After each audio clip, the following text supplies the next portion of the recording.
One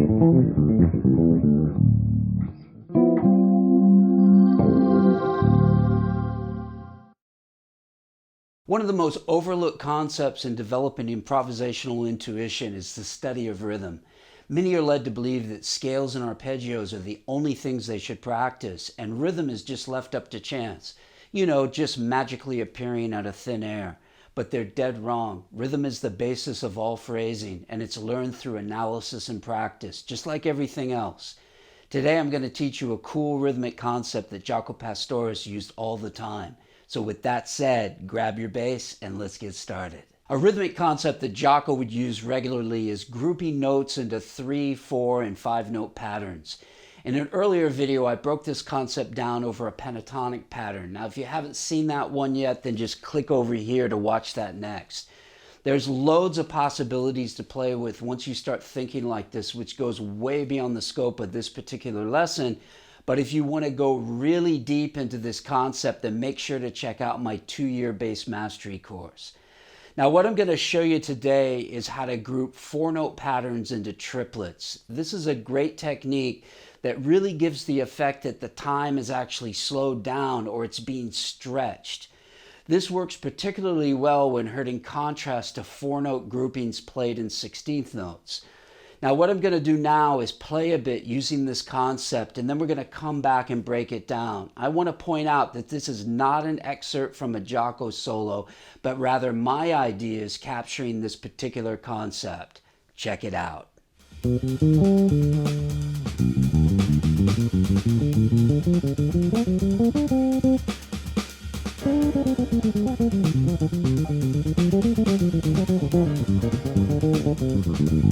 Okay, so let's go ahead and break this down. Now, first of all, I want you guys to download the PDF. Now, you can pick that up by just clicking on the link over here. There's a nominal fee for the PDF. I think it's like £5. It's like a drop in the ocean compared to what it would be like to come and study with me. And it'll enable you to follow along, get the fingerings, you got the tab there, we've got the complete analysis, note by note analysis, along with all the terminology that describes the methodology that I'm going to be talking about today. And it also enables me to keep delivering this free content. You know what I mean? Because these things do take some time to put together, and I want to keep doing that week in and week out for you. And I also want to do it to where the quality is really high like I've been doing it. So let's go ahead and get stuck into this. Just got to put my glasses on here. Let me just give these a clean. Okay, and yeah, just to show you, not only do Warwick basses make the best bass in the world, they also make the best microfiber cloths to clean your glasses. So thank you, Warwick, for this. If we get into this transcription, it's an 8-bar transcription, and it's in 2 sections. So we're really talking about the first section, which is where we're putting 4-note groupings into triplets. This allows this to stretch the time a little bit. It's a very cool technique. It has many, many applications that I'm going to sort of present over this analysis. The second section is really where this is really more fast-moving chromatic lines. So this is the second section is a little bit of a bonus section. Notice how section A says lyrical. That means that this is more melodic, and it's really comprised of chord tones and chord tensions. A few other things in it, but that's really where that goes. Where the linear stuff is the real sort of fast-moving snake-type lines that kind of move through the changes in a very cool way. This gives 2 particularly different outcomes when you play. So it's good to have some different concepts so you just don't sound the same over everything that you're doing, okay? So if we start off by just breaking down what a minor 7th chord consists of, because this is what this is over. It's a very common chord to play over, and it's good to understand this. So we're all on the same page. We've got a root, we've got a flat 3, 5, flat 7, and then if we go above the chord tones, we have the 9, we have the 11, and we have the 13. Now, all of these notes are available to resolve to. Many people don't really understand this fully. And really, regardless of harmonic function over a minor seventh chord, those are the sort of sweet notes, okay? So the way I've broken this down is by organizing this into triads. So if I take a C minor triad, I've got the root, flat 3, 5. If I've got the E flat major, I've got flat 3, 5, flat 7. If I have the G minor, I have 5, flat 7, 9. If I have the B flat major, I have the flat 7, 9, and 11. If I have the D minor, I have the 9, 11, and 13. Okay, and then if I go above and play that G minor again, I have the 5, the flat 7, and the 9. So the skeleton of this line is based on those triads. Now, what we do is look that those are 3-note groups, and a lot of people would play those as triplets, but it kind of sounds a little bit hokey. So, the idea is that if you're just playing those 3-note groups, then what you might want to do is, divide those into 16s, and that comes out to be a little bit more angular and less predictable. This is a very cool concept too. So, but what we're doing today is we're taking these 4-note groups and putting it into the triplets, which are comprised of 3 notes. So what we're going to do is we're going to add a chromatic approach note from below in front of the first note of each one of these triads. So I'm going to go here, chromatic approach below the first triad, which is our C minor. Chromatic approach below the second triad, which was our E flat major. Okay, now some people might say, oh, well, isn't that D in the scale? So wouldn't that be like a scale approach note as well? And it could be, but it's also a chromatic approach. So let's just keep it simple here. So the idea is that if we have that G minor in the chromatic approach in front of that, it's an F sharp. And then in front of the B flat major, it's an A. And then in front of the D minor, it's a C sharp. And then in front of the G minor, it's an F sharp. So if I play all these lines, just isolate them so I get a feel for that.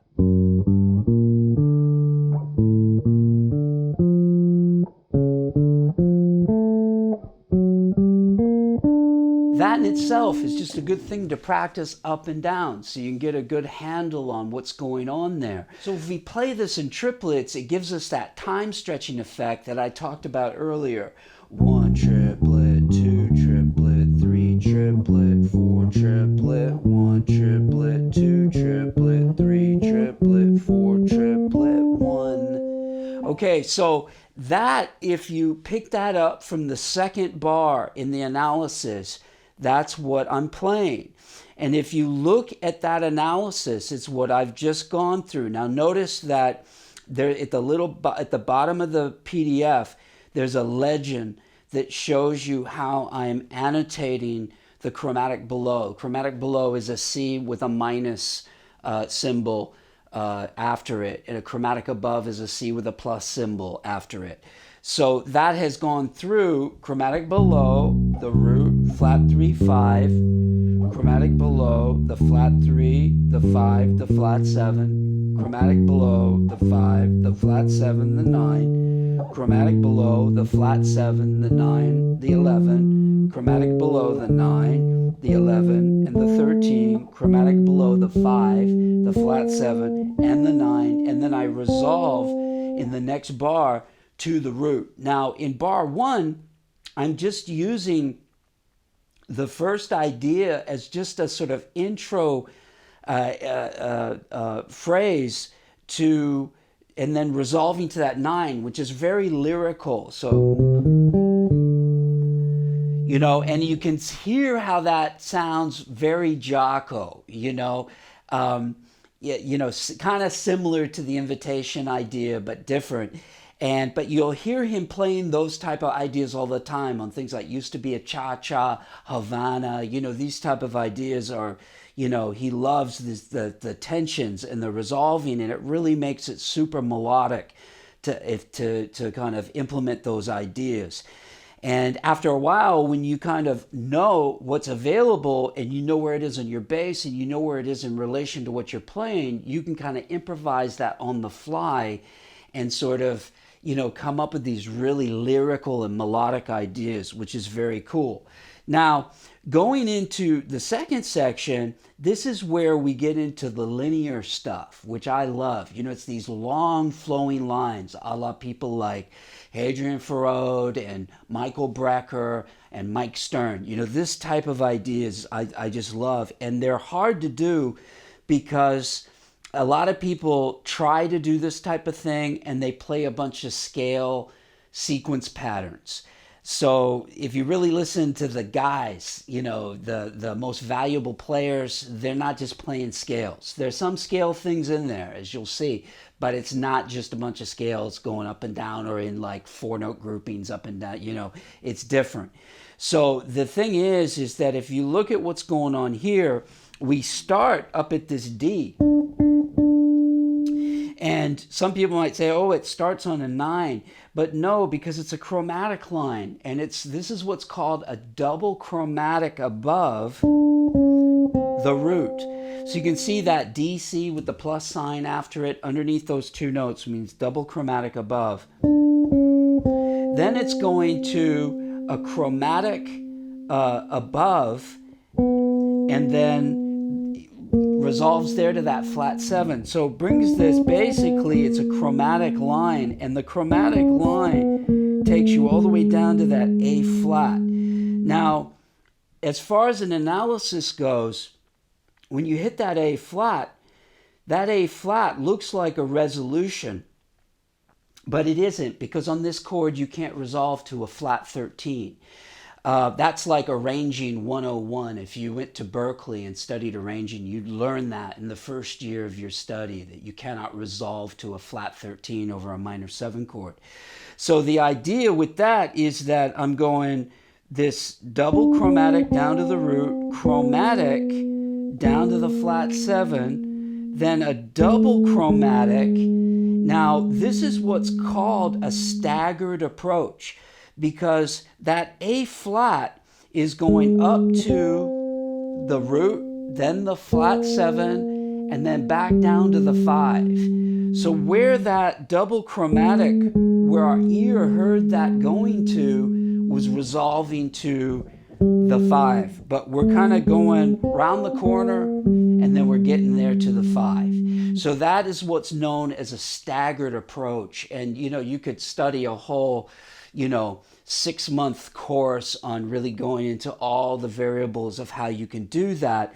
But that's really what's going on there. And then from there, once it plays that, it goes from the resolves to that 5th, it goes down to the flat 3 and then to the root. Okay, so really from that, notice how that's playing arpeggiating down the C minor 7 right there. So it's a real cool pattern, kind of a Michael Brecker kind of sounding line there. And then from there I go up to the 4th degree. Now this is then resolving to the 3rd. So this is what's called a scale approach note from above. Okay, because scale notes are either going to work in sequence patterns, they're either going to work as what's called scale passing tones, or they're either going to work as what's called scale approach notes. And notice how the difference between a scale passing tone and a scale approach is that a scale passing tone, the scale note passes adjacently between, or it passes between two adjacent chord tones, either ascending or descending. Okay, the diatonic approach approaches it independently. So there's going to be a leap. So I came from that C, there's a leap more than a second because scales are built in seconds, and then it goes and then resolves to the flat 3 there. So that's a scale approach from above into the flat 3. When I come back, it's an 11 because it's then going to resolve down to the root, which is a 4th. Okay, so if it's not resolving, like let's say we went from the scale approach down to the flat 3, scale approach up to the G. That would then be a scale passing tone. It's going down, then back up, and back down to the root. So that would then be 11. From there, we're then going up to the D and to the E flat. Good example of a scale passing tone. Again, followed by another scale passing tone when it goes to the 4 up to the 5. And notice how I've annotated that as SP2 and SP4. And those are ascending at that point, because you could do the same thing descending, okay?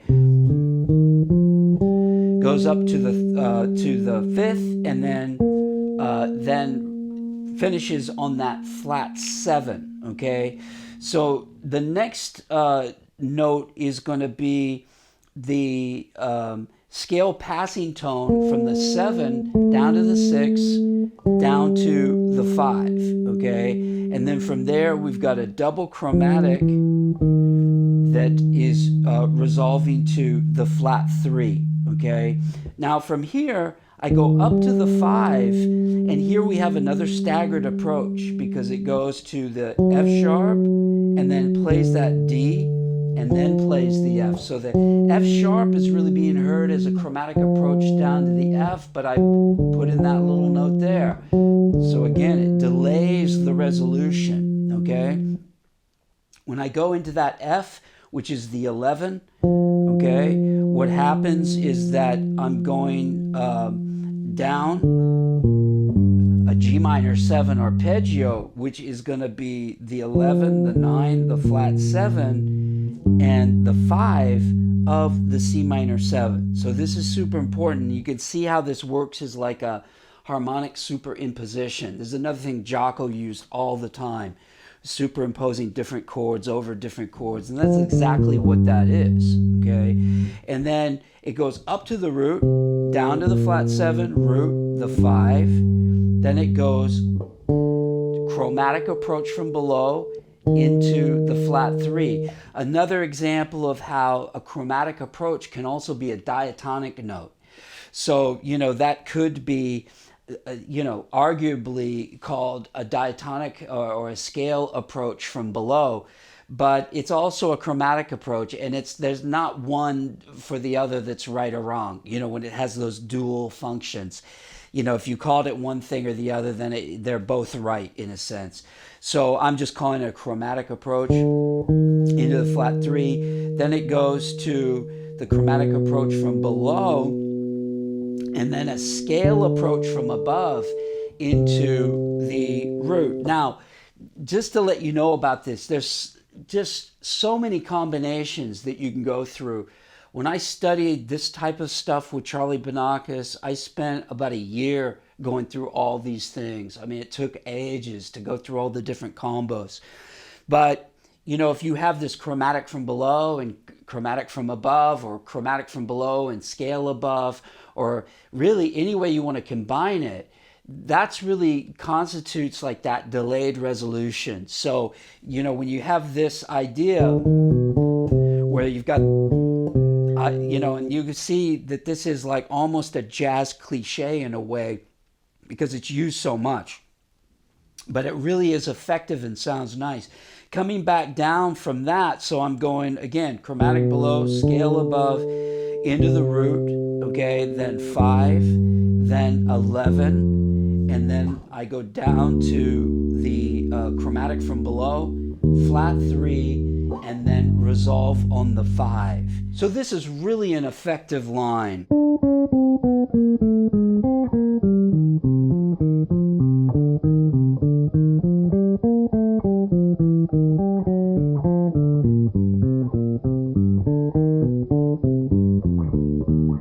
As bass players, many are so used to playing repetitive riffs over and over again that they forget to ever think about rhythm and just leave it to chance. In order to play well, you need to develop a vocabulary of rhythmic phrases that function as a foundation for spontaneous improvisation. If you're interested in becoming a better improvising bass player and learning great musical content from arpeggios to grooves, then subscribe to my channel now. If you like this video today, then be sure to support my channel by giving it a big thumbs up. And if you really like this video, then please check out my books, my membership website, and my Skype lessons. Until next time, practice smart, work hard, and play creatively.